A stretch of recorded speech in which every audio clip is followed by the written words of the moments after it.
Just like last week, this week delivered a metric ton of news. It will not stop. At this point, the industry isn't so much starting the year as it is speed running it. We even have a console that looks like it's slipped in from an alternate universe where the big three joined forces instead of drawing battle lines, and we will get to that. But the rest of the week did not exactly take a break. Ubisoft announced a full survival plan that reads like a company trying to outrun its own shadow. Nintendo quietly deleted a 5-year-old red light district inside Animal Crossing, which is somehow both the funniest and most Nintendo thing imaginable. Amazon is stacking the casts of God of War and Tomb Raider like they're trying to win prestige TV bingo. Microsoft is attempting a community-first AI strategy that sounds suspiciously like corporate repentance. Valve updated its AI rules in a way that feels surprisingly reasonable. And yes, someone really did build a PS5, Xbox Series X, and Switch 2 hybrid tower that looks like the console wars finally called a ceasefire. So once again, the week was busy. Let's get into it. This was breaking as I was putting the finishing touches on this script, and honestly, it feels like the kind of news that waits until the last possible second just to make sure your day gets worse. On January 21st, 2026, Ubisoft did something no major publisher ever wants to do. It declared a state of emergency for itself. Leadership called it a major reset, but the tone was less fresh start and more, we have run out of road. Well, you had a good run.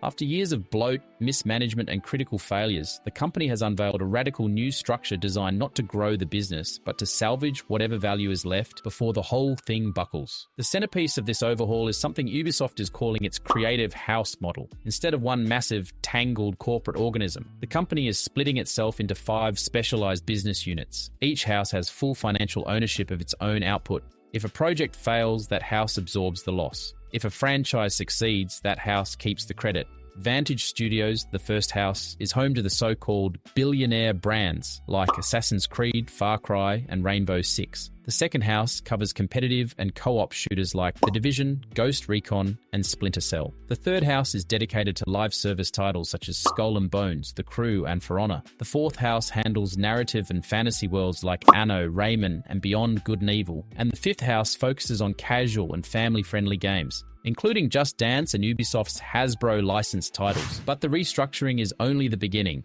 Ubisoft has officially cancelled 6 games, and the biggest casualty is the Prince of Persia, The Sands of Time remake. After 6 years of development hell, multiple reboots, and endless confusion, the project has finally been put out of its misery. 7 more titles have been delayed to meet quality benchmarks, including an unannounced project widely believed to be the Assassin's Creed 4 Black Flag remake, now pushed from 2026 to 2027. The fallout doesn't stop there. Ubisoft Stockholm and Ubisoft Halifax have been shut down entirely, something we talked about last week when the Halifax closure raised a lot of questions about timing and intent. But knowing what we know now, with the scale of the cancellations, the billion-euro loss, and the company-wide restructuring, it doesn't look like a targeted union-busting move anymore. It looks like desperation. Ubisoft isn't trimming fat, it's cutting off limbs to stay alive. Restructuring is also hitting Massive Entertainment, Red Lynx, and the Abu Dhabi studio, with layoffs rippling across the company. Ubisoft is ending remote work for most employees and returning to a traditional in-office schedule. Leadership says the goal is to streamline collaboration and bring teams back under one roof. It's a significant shift for a company that spent years operating in a hybrid model, and it arrives at a moment when the rest of the organization is already undergoing massive change. Financially, the situation is dire. Ubisoft expects an operating loss of €1 billion for the fiscal year, driven by cancellations, delays, and what the company calls accelerated depreciation. It's the kind of number that doesn't just sting, it lingers, it haunts. It signals a company that has been running on fumes for far too long. And honestly, if one company truly represents the state of the gaming industry right now, it's Ubisoft. The absolute disdain for criticism, the unsustainable bloat of budgets and personnel, the obsession with chasing trends instead of listening to players. This is what happens when a company balloons far past its capacity, adopts a mantra of quantity over quality, and dismisses the very people who try to give it honest feedback. Congratulations, you played yourself. Ubisoft is cooked, and I feel nothing, especially after the news that they've abandoned the Prince of Persia remake. There is no saving Ubisoft, and they did it to themselves. I just hope the IPs we love don't die with them. After watching Ubisoft detonate its own business in real time, I needed something lighter, or at least something absurd enough to remind me this industry still has a sense of humor. Thankfully, Nintendo delivered exactly that. While Ubisoft was busy collapsing under the weight of its own decisions, Nintendo was quietly scrubbing one of the strangest, most infamous creations in Animal Crossing history. So let's talk about Adults Island, the red light district that somehow survived 5 years inside a game rated E for everyone. Nintendo finally did it. After 5 years of pretending not to see it, the company has officially nuked one of the most infamous creations in Animal Crossing. New Horizons, Adults Island. Yes, that was the actual name, and yes, it lasted half a decade. On January 13th, 2026, the day before a major system update, Nintendo quietly deleted the dream address for the island. No warning, no statement. Just a silent corporate decision that essentially said, we have tolerated enough. Adults Island began shortly after the game launched in 2020, created by a Japanese player known as @chirrup_CCC. They looked at Nintendo's E for Everyone rating and decided to test the limits of what everyone really meant. The island was a full recreation of a Japanese red light district, built entirely with in-game tools and custom designs. It featured love hotels with Michelangelo's David hidden behind neon palm trees, Edo-era red light alleys with free information centers, and interiors like Blather's room filled with tissues and photos of Isabelle. It was not subtle. It was not coy. It was a masterclass in pushing Nintendo's wholesome sandbox to its absolute moral limit without breaking a single rule.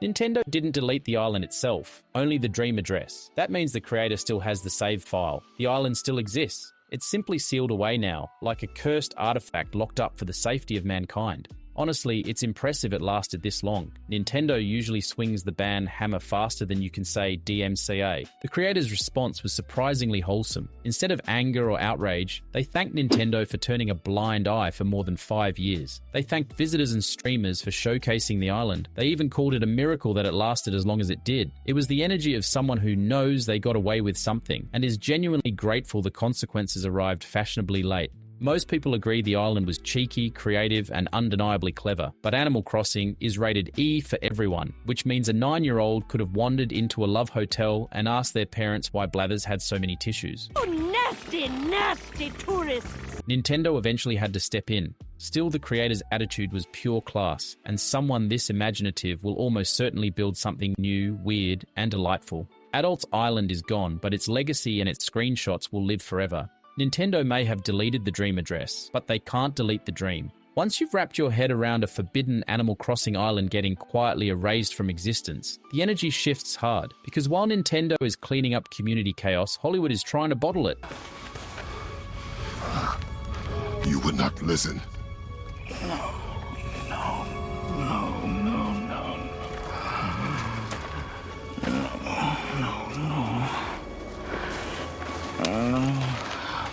Fine.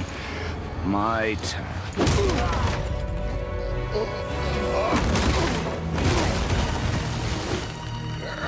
Over on Prime Video, two of gaming's biggest franchises are being reimagined with the kind of prestige ambition usually reserved for dragons, dynasties, and morally complicated detectives. Let's take a look at God of War and Tomb Raider stepping into the spotlight. Prime Video is making a very loud statement. By locking down both God of War and Tomb Raider, Amazon is positioning itself as the prestige home for gaming adaptations. This is not the era of low-budget fan service anymore. This is the era of high-budget, director-driven dramas built on some of the most recognizable franchises in the world. God of War is being led by Ronald D. Moore, known for Outlander and Battlestar Galactica. Amazon is skipping the Greek era entirely and adapting the 2018 Norse saga. Ryan Hurst has been officially confirmed as Kratos, and the choice feels almost inevitable. His physical presence, his voice, and his previous work as Thor in God of War make him feel like he stepped directly out of the game. I see why my sons fell to you. Even this lesser version of you. But I am not my son. Teresa Palmer has been confirmed as Sif, bringing a grounded strength and quiet intensity that fits the character's role within the Asa family. The biggest casting conversation right now revolves around Max Parker. The rumor that he's playing Boulder originated from industry insider Daniel Richtman, who reported in December 2025 that Parker was in talks for the role. I thought you'd be bigger. But you're definitely the one. Once the leak hit Patreon, major outlets picked it up, and fans immediately noticed Parker's resemblance to the 2018 game's version of Baldur. More recent reports suggest he might actually be playing Heimdall instead, but nothing has been confirmed. So, what part of the enormous wall made you think, oh, visitors must be welcome? Tomb Raider is moving just as aggressively. Production officially began on January 19th, 2026, with Jonathan Van Tulleken directing, and he already feels like an inspired choice. His work on Shogun showed a level of precision, atmosphere, and control that fits a globe-trotting adventure series better than almost anyone expected. Phoebe Waller-Bridge is writing and producing, which introduces a bit of uncertainty for me. I haven't seen her films or her directing firsthand, so I can't speak from experience, but the word on the street is that her work can be very hit or miss, and that's putting it mildly. That reputation alone gives me pause. When you hear that a creator's output can swing that widely, it's hard not to feel cautious, even if a part of me genuinely wants to be excited. Sophie Turner stepping into the role of Lara Croft helps tip the scale toward optimism. Her first look costume reveal immediately shifted the tone of the conversation. The teal tank, the braid, and the dual pistols landed with a confidence that surprised many viewers and suggested that the character's core identity is in good hands. The confirmed cast list is extensive, with Jason Isaacs, Sigourney Weaver, Martin Bob Semple, Bill Paterson, Sasha Luss, August Wittgenstein, Patterson Joseph, Jack Bannon, John Heffernan, Juliet Mohamed, and Celia Imrie, all filling out the world around Turner's Lara. Prime Video isn't treating these adaptations as side projects. They're investing in prestige talent, recognizable faces, and creative teams with proven track records. These shows feel less like traditional game adaptations and more like high-budget genre dramas that happen to be rooted in gaming's most iconic franchises. After all that casting drama and Hollywood speculation, it's time to swing the pendulum in the opposite direction, straight into the world of infrastructure, utilities, and corporate self-reflection. Because while fans argue about who should play Baldur, Microsoft is out here trying to reinvent how trillion-dollar tech companies behave in the towns that host their data centers. It's not glamorous, but it might be the most consequential story of the week. Something unusual is happening in big tech, and it's happening because Microsoft has decided to break from the script. As of January 19th, 2026, the company is attempting to rewrite the relationship between trillion-dollar tech giants and the small towns that host their data centers. For years, the AI boom created tension between corporate expansion and local reality. Microsoft is now trying to flip that equation. The first part of the overhaul is a pledge to ask utility companies and regulators to raise electricity rates for Microsoft's own data centers. Instead of residential customers absorbing the cost of grid upgrades, Microsoft pays a premium rate that covers the infrastructure strain created by its facilities. The second shift is just as dramatic. Microsoft will no longer seek local property tax breaks. For decades, tech companies negotiated massive incentives to build in rural towns, often leaving schools, hospitals, and libraries underfunded. Microsoft is reversing that norm by paying full taxes and allowing that revenue to flow directly into public services. So we found that in just the past 5 years, 16 states have handed over almost $6 billion in data center tax breaks, arguing the incentives create jobs and spark economic growth. But not everyone is convinced. Here's the story. Water usage has been another flashpoint. Microsoft has committed to becoming water positive in every district where it operates. That includes closed-loop cooling systems and funding wetland restoration to return more water to the environment than the company withdraws. The company is also trying to prepare communities for the economic transition that AI is accelerating. Microsoft's Elevate program provides free AI tools, literacy training, and classroom technology to every public high school and community college in regions that host their data centers. This plan arrives at a moment when communities are asking for clearer commitments from the companies operating in their backyard. Microsoft is the first major player to formalize that expectation into a public good neighbor framework. Whether others follow is uncertain, but the direction is unmistakable. From a broader perspective, this feels like a meaningful step. It's not a complete solution, but it's a significant leap forward. The student programs in particular feel like a practical way to soften the blow of the transition that's already underway. Once you've processed the idea of Microsoft voluntarily paying more taxes, which still feels like a sentence from an alternate universe, we zoom back into the part of the industry where AI is already reshaping the day-to-day reality of game development, and that's where Valve steps in, trying to draw a line between helpful tools and actual game content. It's a delicate balance, but someone had to try. Valve has officially updated its Steamworks AI disclosure policy as of January 16th, 2026, and the timing reflects the reality of modern development. AI tools are everywhere now. GitHub Copilot writes code. Photoshop's generative fill handles concept art touch-ups. Even small studios rely on automated systems for bug tracking and placeholder assets. Valve's new rules acknowledge that this is the world developers live in, and the company is trying to draw a line between tools that help build a game and tools that actually become part of the game. Developers no longer need to disclose AI usage if it was used purely for productivity. Coding assistance, debugging tools, automated project management, and internal placeholders that never make it into the final product all fall into this category. As Valve puts it, efficiency gains through the use of these tools is not the focus of this section. Disclosure becomes mandatory when ASI creates content that ships with the game. That includes pre-rendered art, textures, voiceovers, narrative text, or any system that generates content in real time while the player is playing. Valve's stance is simple. This enables us to release the vast majority of games that use AI while ensuring players remain informed about the creative assets they are purchasing. Valve knows that AI tools are built into almost every modern engine and workflow.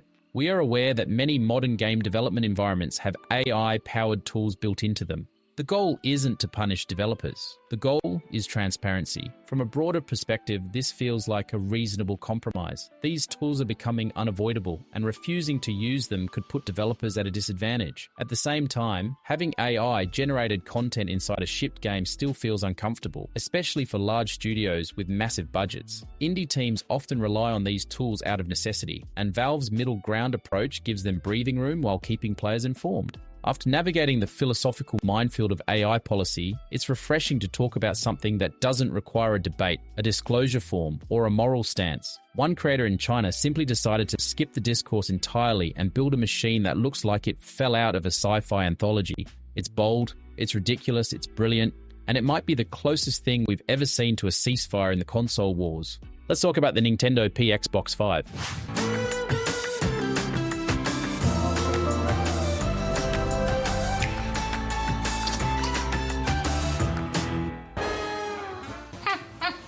Every once in a while, someone in the hardware modding world builds something so wildly ambitious that it feels like it's slipped in from a better timeline. The Ningtendo PXBOX 5, created by Chinese hardware enthusiast and tech creator Xiao Ningzi, also known as XNZ, is one of those projects. Revealed in late 2025 and highlighted by Tom's Hardware on January 18, 2026, it's already being talked about as one of the most impressive hardware mods of the decade.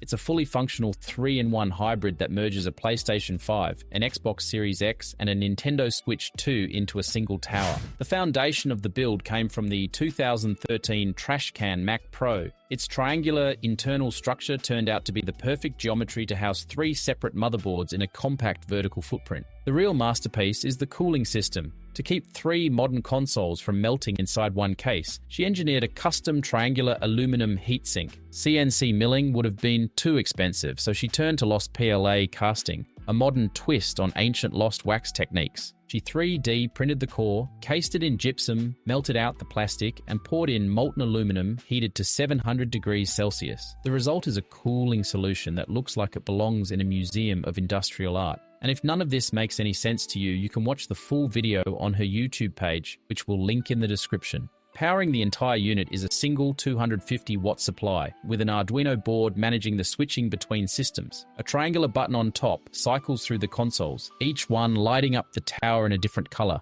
Blue for PlayStation, green for Xbox, red for Nintendo. The Nintendo Switch 2 gets its own special treatment.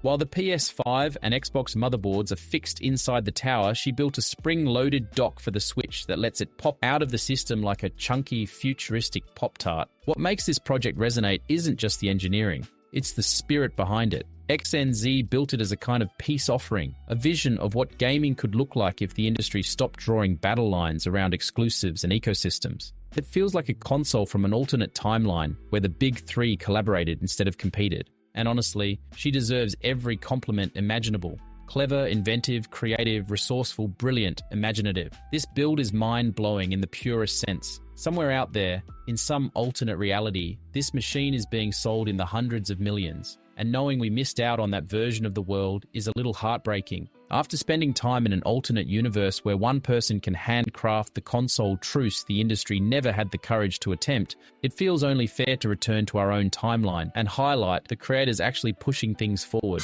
But before we jump into that, if you're enjoying the content, go ahead and hit the usual buttons. like subscribe and comment if you're feeling cheeky. It supposedly helps with the algorithm, or so the legends say. Now, with that ritual out of the way, let's shift gears. Because while the giants of this industry are busy collapsing, consolidating, or reinventing themselves, smaller teams and solo developers are out here building some of the most inventive, ambitious, and downright fascinating games on the horizon.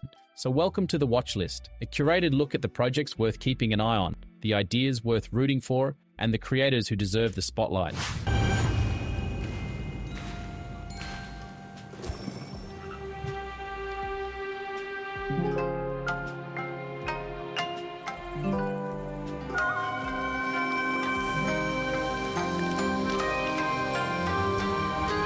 Bo, Path of the Teal Lotus is a hand-drawn 2.5D Metroidvania from Squidshock Studios, published by Humble Games. It draws heavily from Japanese folklore and has become a standout in the genre for its flow-state gameplay and its painterly visual style.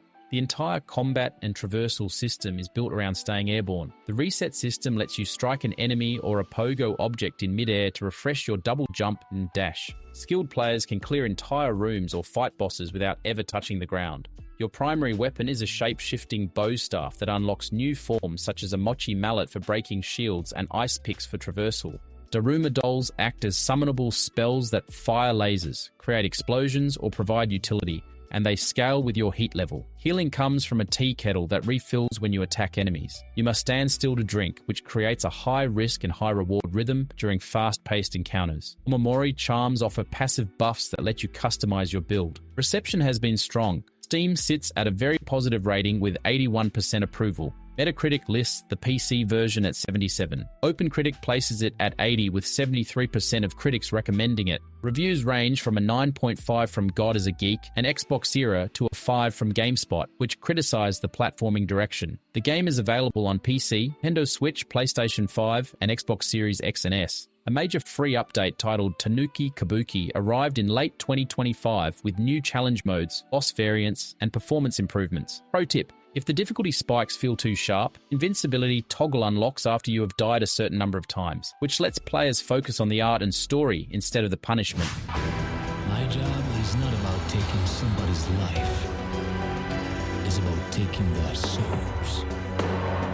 Exakiller is a cyber-western from Paradark Studio that mixes the neon grime of Blade Runner with the wasteland survival energy of Fallout. The game is in its final stretch of development and is expected to launch later this year on PC, PS5, and Xbox Series X and S. You play as Denzel Phoenix, a bounty hunter working for the Helion Corporation. Your job is to track down fugitives and extract souls, which are digital implants used to control the population. The entire game is built around a choice-first philosophy similar to Deus Ex. Your approach to a mission determines the outcome, and the world reacts to how you handle your targets. Traversal is a major pillar. You own the Appaloosa, a heavily modified 1970s-style hovercar that serves as your mobile base. It holds your computer, storage, and radio, and it is essential for surviving the scorched desert that used to be New York. Survival elements play a real role. You manage a limited grid-based inventory similar to Resident Evil 4 and navigate hazards such as lethal sandstorms and radiation zones. Progression avoids traditional leveling. Your power comes from cybernetic augments, weapon mods, and tech upgrades that you buy with bounty money. You also have an investigation HUD that lets you read the environment for clues and hidden paths, which reduces the need for immersion-breaking waypoints. There are no critic scores yet, but pre-release sentiment is strong. The game consistently sits in the top 100 most wishlisted titles on Steam. Outlets like IGN and Gaming Bolt have highlighted it as a must-watch indie for its retro-futurist 1970s aesthetic. It also received Best of Show nominations during the January 2026 New Game Plus showcase. Paradark Studio released an extended gameplay overview on January 9th, 2026, confirming that the game is feature complete and currently in the polishing phase. It is expected to launch in Q3 or Q4 of 2026. Pro tip: pay attention to your soul extraction choices. Early previews suggest that sparing targets instead of killing them unlocks black market vendors who refuse to work with corporate executioners. Grave Seasons is a high-concept, cozy horror project from Perfect Garbage Studios and one of the flagship titles for Blumhouse Games. It made a major impact at the 2025 Summer Game Fest and has been riding that momentum ever since. The premise is simple. It is Stardew Valley if one of the romance options happened to be a supernatural serial killer. You play as an escaped convict trying to rebuild your life in the town of Ashen Ridge. You inherit a rundown farm and begin integrating into the community, but residents soon start turning up dead. The identity of the killer is randomly selected every time you start a new save file. Someone who was your friendly neighbor in one playthrough can be the monster stalking you in the next. The farming loop is familiar. You have the usual tools such as a hoe, watering can, and fishing rod. You also have a crowbar, which is used for the crime mechanic. You break into homes at night to search for evidence that might link an NPC to the murders. The game includes supernatural threats such as vampires and wolf creatures that require crafted items like silver thread or specialized flasks to defeat or repel. The investigation loop is the heart of the experience. You gather clues from murder sites, confront NPCs, and try to identify the killer before more townsfolk disappear. If you fail, characters are removed from the game permanently, including potential romance interests. The art direction is one of the game's biggest strengths. Perfect Garbage uses an elevated 16-bit aesthetic that blends cozy isometric pixel art with modern lighting to make Ashen Ridge feel warm and alive during the day. When the murders hit, that same retro style turns brutal, with low-resolution gore that lands harder because of the contrast. NPCs have expressive, handcrafted portraits with a slight 90s anime influence, and the team uses pixel art's limitations to enhance the horror. The low detail leaves just enough space for your imagination to fill in the shadows, which makes the unsettling moments feel more personal. There are no critic scores yet, but the pre-release hype is strong. PC Gamer ranked it number 24 on its most wanted games list. It is one of the most followed upcoming indie sims on Steam. IGN and Games Radar have praised its unsettling contrast between cozy art and graphic violence. Early previews describe it as Stardew Valley meets My Favorite Murder. Pro tip: yes, you can romance the killer. If you want the ultimate I can fix them experience, you can marry the person responsible for the disappearances. Just do not be shocked if your happily ever after ends with a game over screen. 03. Hollow Descent is a dark, atmospheric bullet hell roguelike from Tar 2 Games, led by solo developer and tattoo artist Simeon Simi Bogdan. It has already built a reputation for its haunting biomechanical aesthetic, drawing clear inspiration from the surreal horrors of H.R. Giger and Zdzisław Beksinski. The full release is targeting 2026, with an alpha demo currently available on Steam and fully playable on Steam Deck. Future ports are planned for PS5, Xbox Series X and S, and Nintendo Switch. The core loop blends high-speed precision movement with living progression systems. Projectiles twist, split, and chase you, which demands sharp dash timing and constant spatial awareness. Instead of a traditional skill tree, you evolve your astronaut through biomechanical mutations. You can grow extra limbs for mobility, harden your skin into armor, or sprout claws, and each mutation changes both your playstyle and your physical form. Weapons are living entities that pulse and scream when fired, gaining new firing patterns as you descend deeper into the Hollow. The Hollow itself is a world of living metal and forgotten nightmares. Every death reshapes the dungeon layout, introducing new traps, enemy behaviors, and ancient ruins to explore, which keeps each run unpredictable and hostile. Early reception has been encouraging. The alpha demo sits at a positive rating on Steam, and the game has strong wishlist momentum on tracking sites. A full release is expected in late 2026, and the current demo already lets players experience the early layers of the descent and experiment with the mutation system. Pro tip: pay attention to the stare back mechanic. Some enemies react to your movement and watch you, and if you stop moving, their aggression often shifts to a more defensive pattern, which gives you a brief window to reload or heal. And that wraps up another week where the industry tried to do everything at once. Ubisoft is rebuilding itself from the ground up. Nintendo quietly erased a 5-year-old red light district inside Animal Crossing. Amazon is casting gaming adaptations like they're assembling an awards season Avengers.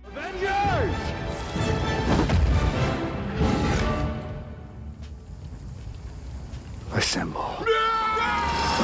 Microsoft is attempting to become the first tech giant to play nice with the communities it impacts. Valve found a middle ground on AI that somehow feels reasonable. And someone in China built a console that looks like the big three finally decided to stop fighting and share their toys. If nothing else, it proves the same thing it always does. This industry never moves in a straight line. Some weeks it collapses, some weeks it experiments, some weeks it accidentally creates folklore, and occasionally it gives us a glimpse of the future in the form of a custom aluminum tower that should not exist but absolutely does. If you want to keep up with all of it, the chaos, the creativity, the corporate plot twists, and the moments that make you stop and say, sure, why not? You can hit the usual buttons, like subscribe, comment, all that. It helps the channel grow, and it makes sure you're here when the next wave hits.